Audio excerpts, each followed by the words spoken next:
Kuki militant singna ngarang ahing kadangban part 2 da bom amadi nongmai round kaya kaptharakiba aduda pokai hodaba bom ama leiramle hairi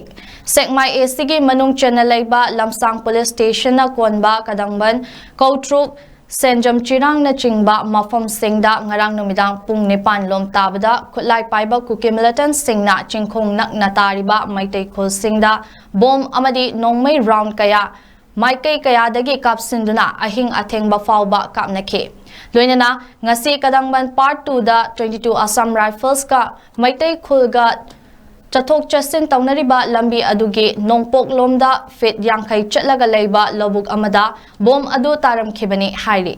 ꯑꯃꯁꯨꯡ ꯊꯧꯗꯣꯛ ꯑꯗꯨ ꯉꯁꯤ ꯑꯌꯨꯛ ꯑꯉꯟꯕꯗ ꯈꯨꯟꯖꯥ ꯑꯃꯅ ꯂꯧꯕꯨꯛꯇ ꯁꯟ ꯄꯨꯟꯕ ꯆꯠꯄꯗ ꯕꯣꯝ ꯑꯗꯨ ꯊꯦꯡꯅꯔꯛꯈꯤꯕꯅꯤ 22 AR na ꯈꯨꯟꯖꯥꯁꯤꯡꯗ ꯃꯈꯥ ꯇꯥꯅ ꯑꯁꯣꯛ ꯑꯄꯟ ꯊꯣꯛꯇꯅꯕ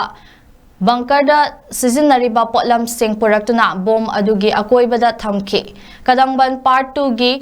ꯑꯄꯨꯟꯕ ꯃꯩꯔꯥꯄꯥꯏꯕꯤꯒꯤ ꯁꯦꯀ꯭ꯔꯦꯇꯔꯤ ꯑꯦꯂꯥꯡꯕꯝ ꯑꯣꯡꯕꯤ ꯁꯥꯟꯇꯤ ꯂꯩꯃꯅ ꯍꯥꯏ ꯉꯔꯥꯡ ꯑꯁꯤ ꯀꯗꯪꯕꯟ ꯄꯥꯔꯠ 1 ꯑꯃꯗꯤ ꯄꯥꯔꯠ 2 ꯑꯃꯁꯨꯡ ꯀꯧꯇ꯭ꯔꯨꯛꯇ ꯀꯨꯀꯤꯁꯤꯡꯅ ꯑꯉꯛꯄ ꯐꯪꯅ ꯂꯥꯟꯗꯥꯔꯛꯈ꯭ꯔꯦ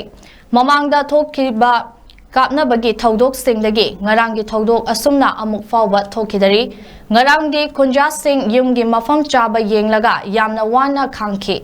ꯂꯥꯏꯕꯛ ꯊꯤꯕꯗꯤ ꯈꯨꯟ ꯑꯁꯤꯗ CRPF ꯊꯝꯂꯕꯁꯨ ꯈꯨꯟ ꯑꯗꯨꯗ ꯂꯥꯛꯇꯨꯅ ꯃꯇꯦꯡ ꯑꯃꯠꯇ ꯄꯥꯡꯕ ꯂꯩꯈꯤꯗꯦ ꯂꯣꯏꯅꯅ 22 AR ꯑꯃꯗꯤ State Force ꯃꯇꯦꯡ ꯑꯃꯠꯇ ꯄꯥꯡꯕꯤꯈꯤꯗꯦ ꯍꯥꯏꯅ ꯐꯣꯡꯗꯣꯛꯈꯤ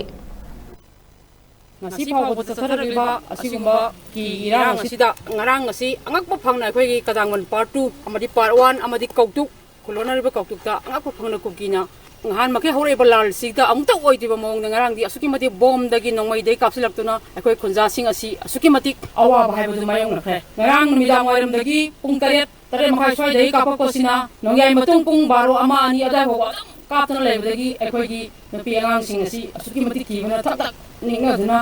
yumgi kainusida pathadana leinaga asumati awa khangki asuyamna warba chireba tanfam asida akhoi gi sida leiriba CRP sing asi fanam koina akoina kaino to phawgo dam koina kaimata akhoi gi damta nomai kapi khibul leike sida CRP thamma tamda koina haija ki bane thambi ganu CRP na koida kaimta kapi de sida leiriba 22 asam rifle sina su akhoi na ngasi phawgo da sathar liba kam kirang sida koina kaimata akhoi maitei gi maikai de mateng pangbi leike madu mahuta kuki ga makhoi ga punna lerga akhoi sumna nomai kapsilakpa ngarang makta makoina akhoi gi somda sas lai kapakana nomai kapsalakana akhoi asuki mati akiba awaba haibu mayang nei som makharum thambadagi na kadangman kainusidagi amuk kadangman sida makoina so asaram sida ba kapakpa kukina so amuk kapakpa som awanglomdagi sing leiriba akhoi gi kautuki sport university mathak sida leiriba sing asidagi amuk su bom to mayam amuk kapsalaktuna akhoi sing asi akhoi nakal ani dagi kapakpadagi akhoi kadangman part 1 2 ji akhoi nupi anga mayam puno asukmati awaba mayang aduna sibat sangba khangdana sukimati awa bhaibu mayang nei asigumba mayang la tan masida